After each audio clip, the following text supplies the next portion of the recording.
अगर आप इस वीडियो को देख रहे हैं तो मैं आपको एक बात दावे से कहता हूँ कि आप आज नहीं तो कुछ सालों बाद इन्वेस्टिंग ज़रूर करेंगे, तो पूरा वीडियो ज़रूर देखिएगा। आपको बहुत काम की बातें मिलेंगी और जब भी आप इन्वेस्टिंग करना शुरू करेंगे ये बातें आपको फ़ायदा देंगी ही देंगी। इस बारे में मैंने पहले भी कहा है कि अगर आपको अमीर होना है तो या तो कुछ तीर मारना होगा जैसे बड़े बड़े अमीर लोगों ने मारा है, या फिर लंबे वक्त तक इन्वेस्टिंग करना होगी। अगर आपके दिमाग में लंबे वक्त तक इन्वेस्टिंग के लिए कोई रिजर्वेशन है, कोई सवाल है, तो उसके लिए एक वीडियो मैंने पहले बनाया है, उसको देख लीजिए, सारे डाउट खत्म हो जाएंगे। बाकी आज की वीडियो में तो हम सिर्फ और सिर्फ ये बात करेंगे कि मिलेनियर बनने के लिए लंबे वक्त तक इन्वेस्टिंग की सबसे बेसिक टिप्स क्या हैं और क्या वो टिप्स आपको अमीर बना सकती हैं। लेकिन पूरा वीडियो ज़रूर देखना, नहीं तो बाद में कहोगे एपी सर आपने बताया पर समझ में को नहीं आया। आएगा भाई आएगा, समझ भी आएगा, पर जब पूरा वीडियो दिमाग के अंदर जाएगा तब समझ आएगा। अब बात करें मिलेनियर बनाने वाली लॉन्ग टर्म इन्वेस्टिंग टिप्स की, तो पहली टिप है सिर्फ वहाँ इन्वेस्ट करिए जिस सब्जेक्ट को आप अच्छी तरीके से समझते हैं, और अगर नहीं समझते तो पहले उस सब्जेक्ट को समझिए और फिर वहाँ इन्वेस्ट करिए। वॉरेन बुफे इस बारे में बहुत ही खूबसूरती से कहते हैं कि मैं किसी भी कंपनी की बैलेंस शीट देखकर शायद उसके बारे में नहीं बता सकता, लेकिन अगर मैं उस कंपनी के काम को समझता हूँ और उसकी बैलेंस शीट को देखता हूँ तो मुझे सब समझ में आ जाएगा। इस बात को एक छोटे से उदाहरण से समझाता हूँ। मान लीजिए आप इलेक्ट्रिक व्हीकल बनाने वाली किसी कंपनी के स्टॉक को खरीदते हैं, लेकिन आपको ये समझ नहीं है कि इलेक्ट्रिक व्हीकल का फ्यूचर क्या होगा, क्या ये सफल होगी या नहीं होगी, इस बिजनेस को मेन स्ट्रीम में आने में कितना वक्त लगेगा। अगर आपको ये बातें पता नहीं है तो मुमकिन है कि आपको उस कंपनी पर भरोसा नहीं होगा और छोटे से डाउनफॉल पर भी आप सेल करके बाहर निकल जाएंगे और आपको इसमें लॉस ही लॉस होगा। लेकिन अगर आप समझते हैं कि ये तकनीक नई है, मार्केट बेस बनने में वक्त लगेगा, वक्त के साथ बैटरी बेहतर होगी, चार्जिंग सिस्टम बेहतर होंगे, हो सकता है फास्ट सोलर चार्जिंग जैसी कार भी आ जाए, और आप इस तकनीक के लिए खुद के नॉलेज को अपग्रेड करते रहते हैं, तो आपका भरोसा तकनीक या उस सब्जेक्ट में बना रहेगा और आप छोटे मोटे डाउनफॉल से डरेंगे नहीं, बल्कि टिके रहेंगे और वहीं से आपको फ़ायदे भी मिलेंगे। तो पहली लॉन्ग टर्म इन्वेस्टिंग टिप है वहीं इन्वेस्ट करिए जिसे आप समझते हो। दूसरी लॉन्ग टर्म इन्वेस्टिंग टिप ये है कि जब आप रिस्क लेते हैं तो उतना ही रिस्क लीजिए जितना आप खोने की हिम्मत रखते हो। फिर से हम इलेक्ट्रिक व्हीकल कंपनीज का एग्जाम्पल लेते हैं। अगर आप आज भारत की किसी इलेक्ट्रिक व्हीकल कंपनी में इन्वेस्ट करते हैं तो यहाँ रिस्क भी बना ही रहेगा, क्योंकि हमारे देश का इंफ्रास्ट्रक्चर विकसित देशों के मुकाबले काफ़ी कमज़ोर है। हमारे यहाँ चार्जिंग नेटवर्क उतने स्ट्रांग हो पाएंगे या नहीं अभी हमें पता नहीं, और अगर ये तकनीक अगले 10 सालों में डेवलप नहीं हो पाई तो शायद आपका इन्वेस्टमेंट आधा हो जाए या ख़त्म भी हो सकता है। मुझे यकीन है ऐसा नहीं होगा, क्योंकि हम बहुत तेज़ी से भविष्य में कदम रख रहे हैं और ये सिर्फ एक उदाहरण है।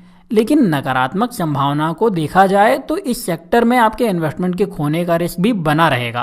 अब अगर आप इस नुकसान को बर्दाश्त नहीं कर सकते तो ये इन्वेस्टमेंट ना ही करिए, वही आपके लिए बेहतर होगा, क्योंकि स्टॉक्स में पाने की संभावना भी है और खोने का डर भी। तो दूसरी long term investing tip simple सी है, इन्वेस्ट कर रहे हैं तो खोने की हिम्मत भी रखिए। तीसरी लॉन्ग टर्म इन्वेस्टिंग टिप भी बहुत ही सीधी है लेकिन प्रैक्टिकल है। आप अपने पैसे को अलग अलग सेक्टर में इन्वेस्ट करिए। जैसा कि वॉरेन बफे कहते हैं, अपने सारे अंडे एक ही बकेट में मत रखिए, और वो ये कहते हैं क्योंकि बहुत ही कॉमन सेंस वाली बात है। अगर आप एक ही बकेट में अपने सारे अंडे रख देते हैं और ये बकेट किसी तरीके से गिर गई तो आपके अंडे बिखर जाएंगे, बर्बाद हो जाएंगे। लेकिन अगर आप अपने अंडों को एक की जगह 4 बाल्टियों में रखते हैं तो इस बात की संभावना बहुत ही कम है कि आपकी चारों ही बाल्टियां गिर जाएं। अगर आपको कोई नुकसान होता है तो वो 1 या 2 बाल्टियों में होगा और बाकी की बाल्टियां सुरक्षित रहेंगी, और ये भी मुमकिन है कि उन सुरक्षित अंडों से मुर्गियां भी निकलें और उसके बाद और अंडे देकर आपके नुकसान की भरपाई कर दें, आपको फ़ायदा भी दें। अब इसे हम शेयर मार्केट की टर्म में समझें तो फिर से अपने इलेक्ट्रिक व्हीकल वाला उदाहरण ले लेते हैं।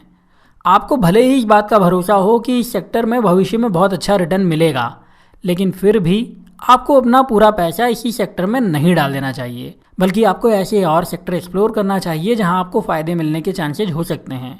हो सकता है ये नए सेक्टर हों, हो सकता है पुराने सेक्टर हों। यहाँ इंपॉर्टेंट सेक्टर नहीं है, डाइवर्सिटी है।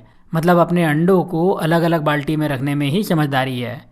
इस तरह से अगर मान लीजिए एक सेक्टर ने ग्रोथ नहीं पकड़ी तो भी आपकी ग्रोथ होगी, ये बात तय है। तो इन्वेस्टिंग से मिलेनियर बनाने वाली तीसरी टिप है अलग अलग सेक्टर में इन्वेस्ट करिए।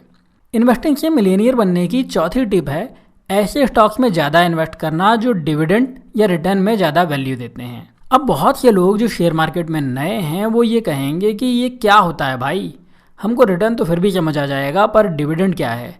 तो रुको जरा, सब्र करो, बताता हूँ। जोक सपाट, आइए आपको समझाता हूँ। पहले बात करते हैं डिविडेंड की।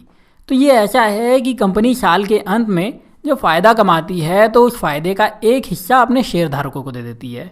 यही हिस्सा डिविडेंड होता है।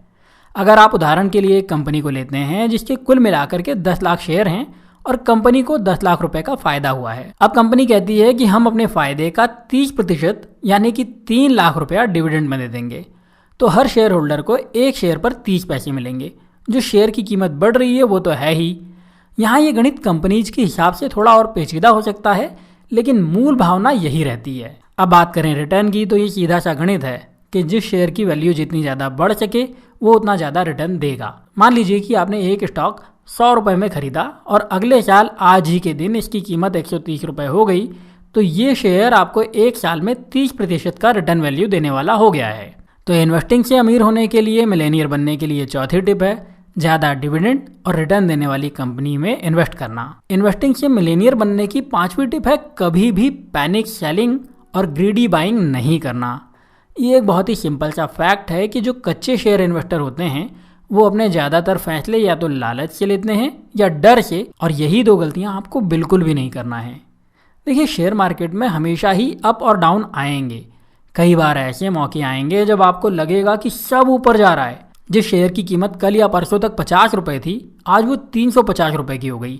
कल तक इंतजार करा तो उसकी कीमत तो 400 रुपये हो गई, और अब आपको लालच आएगा, यार इस शेयर की कीमत तो बहुत फाड़ हो रही है, बहुत ऊपर जाएगा ये, और आप लालच में आकर इसके शेयर एक्चुअल वैल्यू से बहुत ज़्यादा कीमत में खरीद लेते हैं, और यही होती है ग्रीडी बाइंग।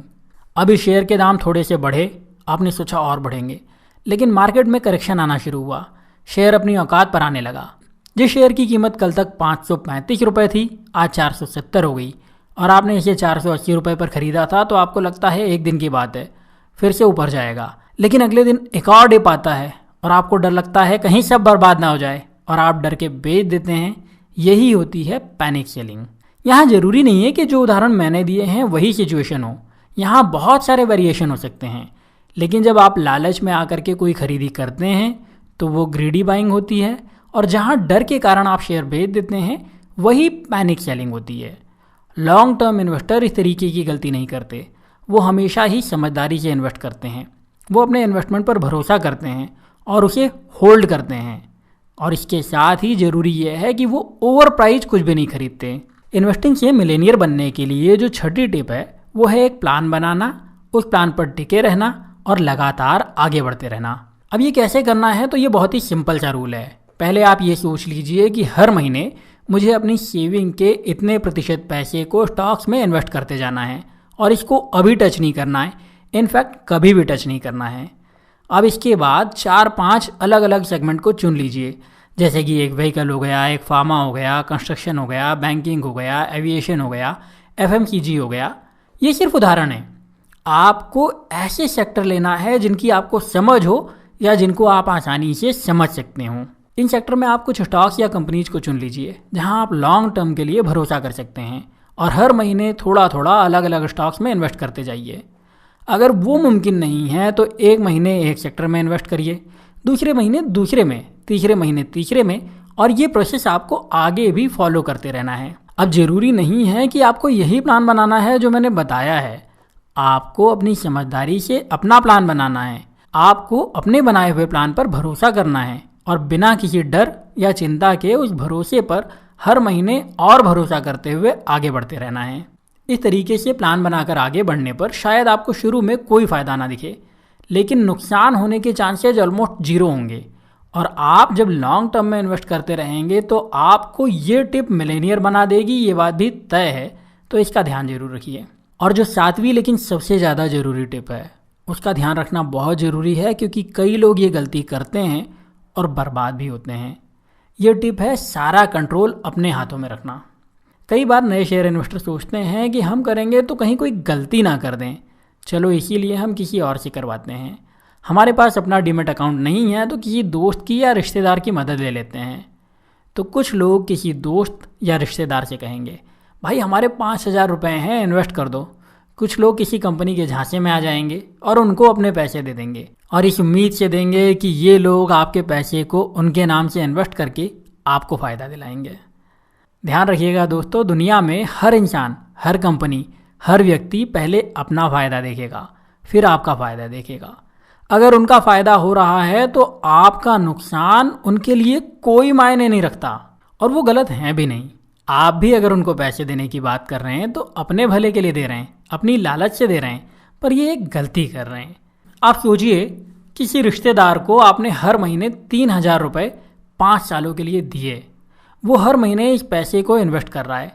अब इस पैसे से रिटर्न भी मिल रहा है और 5 साल के बाद 1,50,000 से ज़्यादा का तो मूल अमाउंट हो गया और उस पर रिटर्न मिलते हुए यही पैसा करीब करीब 5 लाख हो गया। तो क्या आपका रिश्तेदार आपको वो 5 लाख रुपए देगा? प्रैक्टिकल बात देखी जाए तो आपको 1,50,000 रुपये मिल जाए वो बड़ी बात होगी, और वो भी रिश्ता टूटे बिना। और इस तरीके के इन्वेस्टमेंट में आपका कंट्रोल शून्य होगा। मतलब आप ये डिसाइड नहीं कर सकते कि कहाँ इन्वेस्ट करना है, कैसे इन्वेस्ट करना है, कब निकालना है, कब लगाना है। इसीलिए आपको अपना पूरा कंट्रोल अपने हाथ में रखना है। जब आपको लगे कि किसी शेयर को खरीदना है तो खुद खरीदिए, जब लगे बेचना है तो खुद बेचिए। और ये सब काम आप अपने खुद के डीमैट अकाउंट से करिए। बहुत आसान है, आप अपने मोबाइल फ़ोन से चला सकते हैं। और अगर आपको लग रहा है कि डीमैट अकाउंट ओपन करना मुश्किल काम है, तो बिल्कुल नहीं, ये काम घर बैठे बैठे बैंक अकाउंट खोलने जितना आसान है। आप अपना खुद का डीमैट अकाउंट बहुत ही आसानी से ओपन कर सकते हैं, तो उसे ओपन ज़रूर करिए। और अगर आपको लगता है कि अभी इन्वेस्ट शुरू नहीं करना है, तब भी अपना डीमैट अकाउंट ओपन करके रख लीजिए, क्योंकि जिस दिन आपको इन्वेस्टमेंट करना शुरू करना हुआ उस दिन शायद आप तत्काल ये काम ना कर पाएँ। मतलब अगर आपके पास में अपना डीमैट अकाउंट होगा तो जब भी आप ज़िंदगी में इन्वेस्टिंग शुरू करना चाहते हैं आप तत्काल से कर सकते हैं। रही बात डीमैट अकाउंट ओपन करने की, तो उसकी लिंक आपको डिस्क्रिप्शन में मिल जाएगी, पिन किए हुए कमेंट में मिल जाएगी। वहाँ से आप देख सकते हैं, अपने अकाउंट को फ्री में ओपन कर सकते हैं। तो चलिए एक बार फिर से समराइज करते हुए इन टिप्स को समझा देता हूँ, जिसमें पहली टिप है वहीं इन्वेस्ट करना जहाँ आपको समझ आता हो। दूसरी टिप है रिस्क उतना ही लेना जितना खोने की हिम्मत रखते हो। तीसरी टिप है अपने इन्वेस्टमेंट को अलग अलग रखना। चौथी टिप है ज़्यादा वैल्यू देने वाले स्टॉक्स में इन्वेस्ट करना। पांचवी टिप है डर या लालच में कुछ भी खरीदना या बेचना बिल्कुल भी नहीं। छठी टिप है प्लान बनाकर उस पर टिके रहना। और सातवीं टिप है अपने हाथों में कंट्रोल रखना। और जैसा कि मैंने बताया, अपने हाथों में कंट्रोल रखने के लिए आपको अपने खुद के डीमैट अकाउंट से ही सब कुछ खरीदना है या बेचना है। तो डीमैट अकाउंट ओपन करने की लिंक आपको डिस्क्रिप्शन और पिन किए हुए कमेंट में मिल जाएगी, वहां से चेक करिए। इन्वेस्टमेंट के लिए खुद का डीमैट अकाउंट जरूर ओपन करिए। अभी के लिए इतना ही, अगले वीडियो में फिर मिलता हूँ। तब तक अपना प्यार और वक्त देने के लिए बहुत बहुत धन्यवाद।